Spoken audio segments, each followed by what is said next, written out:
Hello guys, today's video I'm going to be teaching you how to cook African traditional food porridge called iki.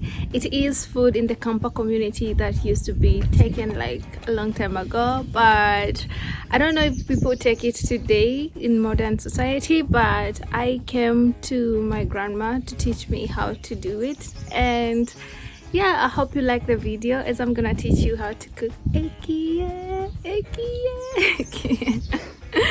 So yeah, I love it. I have never tasted it before. I'm looking forward to tasting our food for the first time. Like iki, I love it. I love the name and everything. So let's just jump straight to the video.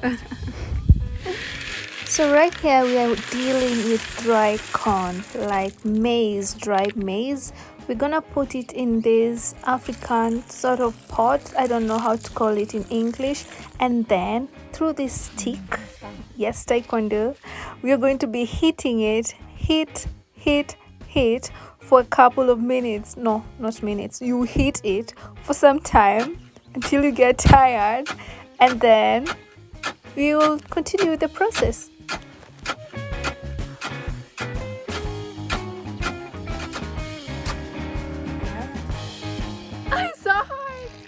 Then you add some water. We are trying to remove the outer part, the outer layer of the corn in this process here. So this is the final product. So we have separated the maize into two. We have this one. The one that I have, that is gonna be used for cooking something called mudokoi. And then I have some more maize inside here, inside the pot. Let me call it the African pot, but it's not really a pot, but I don't know how they call it, the pot that you use to, yeah, you know what I mean. The pot that I was using to heat the maize so that I can remove the outer cover to get this. So there is some there. Now whatever is remaining there is what we're going to be using for the iki porridge, and the rest we're gonna make it a different dish called mudokoi. So this is the remaining maize right there, as you can see, and so we're going to take it from that place and put it in a separate bucket, small bucket, the one that has water, as you can see.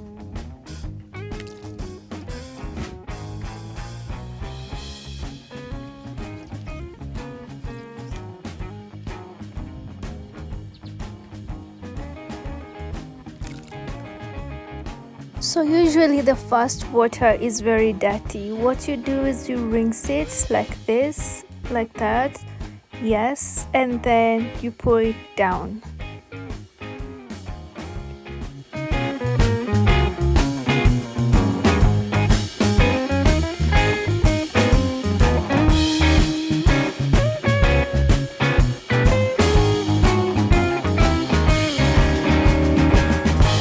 Washing it for twice, now I'm back to heating it again.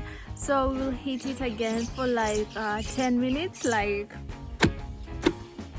this for 10 minutes, and then I think after this, I don't know, my grandma is gonna direct me what to do next, but I'm thinking after this we're gonna wash it again and keep on heating it so that we make the porridge called iki.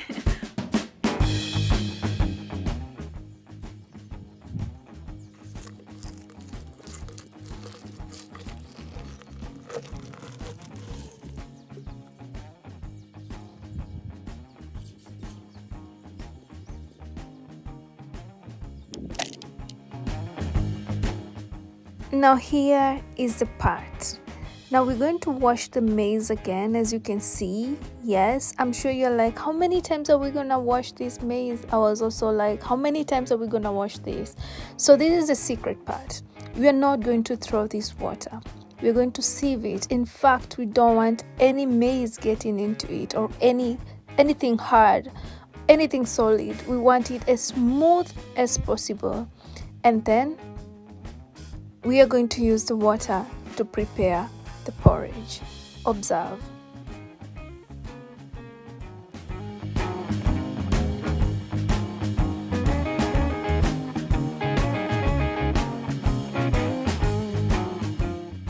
Now return the remaining maize from the bucket to the pot again.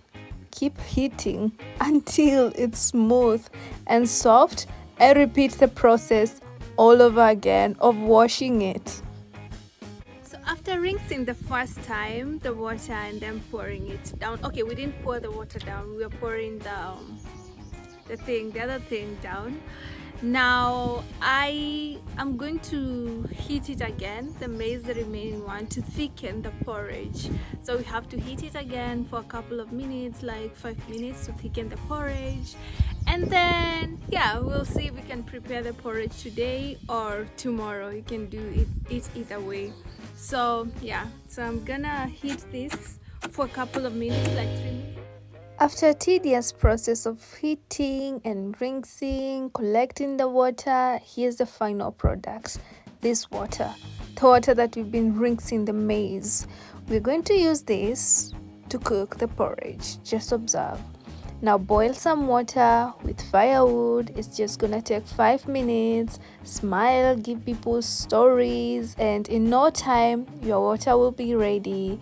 And then we're going to cook the porridge.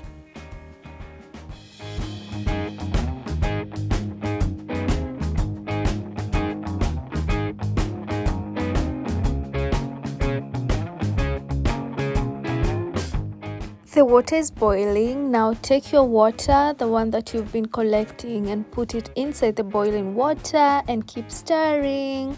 Keep on stirring and stirring and stirring and some more. And then you're going to get some smooth porridge, and that is it. So right now I'm walking to the garden. I'm going to show you how we make the calabash for storing the porridge. So I wanted to know how the process of making the calabash. So we're going to look for the plant that the calabash grows in, and then if we find one, we're gonna use it to make the calabash, which is used for different purposes. People store food, water inside of it, and it's so African. And yeah, I just want to know how it grows and the process of cutting it into the thing for storing goods. Yeah, not goods really, for storing the food, water and stuff. Yeah, here I have it. I have something. This is a place that we're gonna store our porridge in this thing. So I'm taking it back home now, like back in the house, and we're going to make like a little mouth or opening here and remove the seeds inside. I guess there is a seed inside.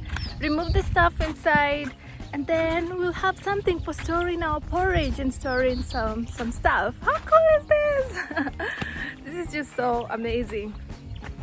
Yeah.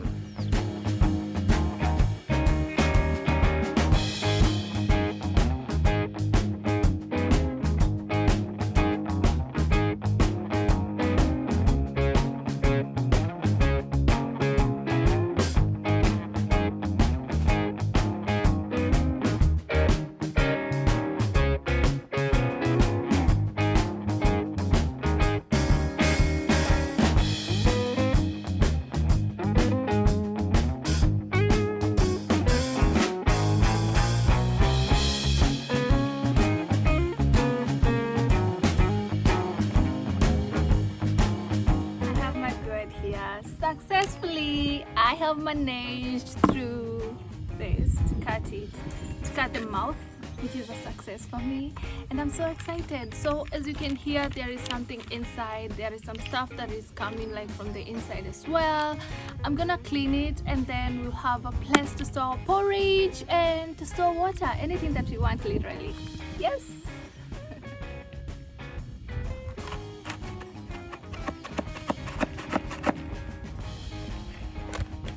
So you put stones, you put anything that can remove the roots from inside or the seeds from the inside to just clean it. You sharpen the mouth as she is doing right there, and yeah, it looks it looks nice, I can say. And then you just remove, just follow what she's doing. I can't explain, but you have to remove all this. Yeah.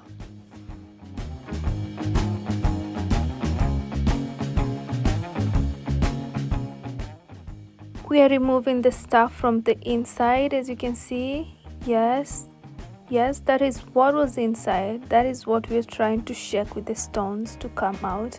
And then after that, you have to pour like some warm water inside the gourd, and then you're going to dry it in the sun.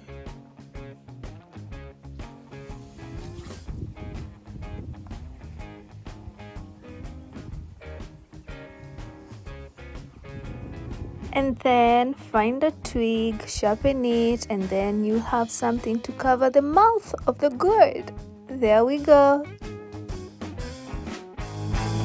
So this is already clean. We have washed it. We've removed all the roots and things that were inside. I can't see anything inside.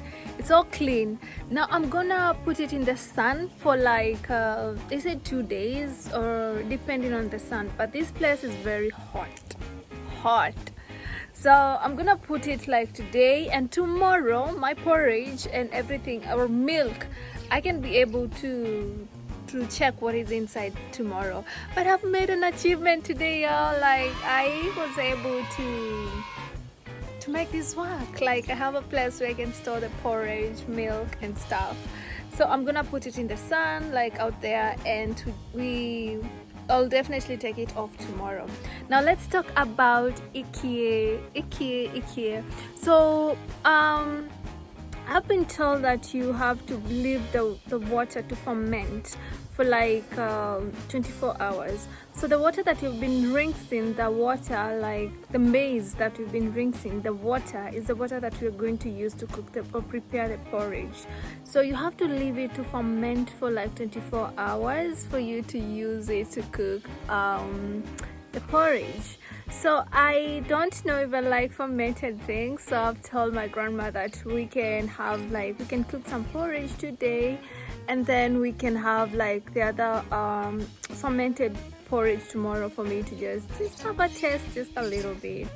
So yeah, I have cooked some porridge which I'll be taking in a minute. And I also have to tell you something, by the way, that different parts of Ukampani prepares this ikie differently, because there are people who remove this. Let me show you, like the things that remain, like, you know what I told you we are going to use to prepare tomorrow, like this that is gonna be used for tomorrow's porridge. So there are people who use the maize that is remaining here they grind it in a stone. Though this is very traditional, because I had to hustle for the stone. Like I had to ask my neighbors, or our neighbors, their neighbors, not my neighbors, but their neighbors, if they had any stone to prepare the flour. Yo, it's complicated. I don't know how to explain it to you, but this is just how it was done. But we can't cook because the stone is very dirty, because people don't do that anymore. So the stone is very dirty, but this is just a sample to show you how it was done. So my porridge is already ready. I'll be testing it. So later that night, I moved from those sides to the main house, and I tried to test the porridge, like the porridge that I made earlier. And one thing I noticed, it's very soft. It's like so smooth. It just flows down your throat, and I love that. Like, it's not like the porridge that I've tasted before. I don't know. I'm just happy to have tasted something different, and I'm excited. Thank you so much for staying with me up to this point. I really do appreciate you. Don't forget to subscribe and hit the like button. Thank you. Bye.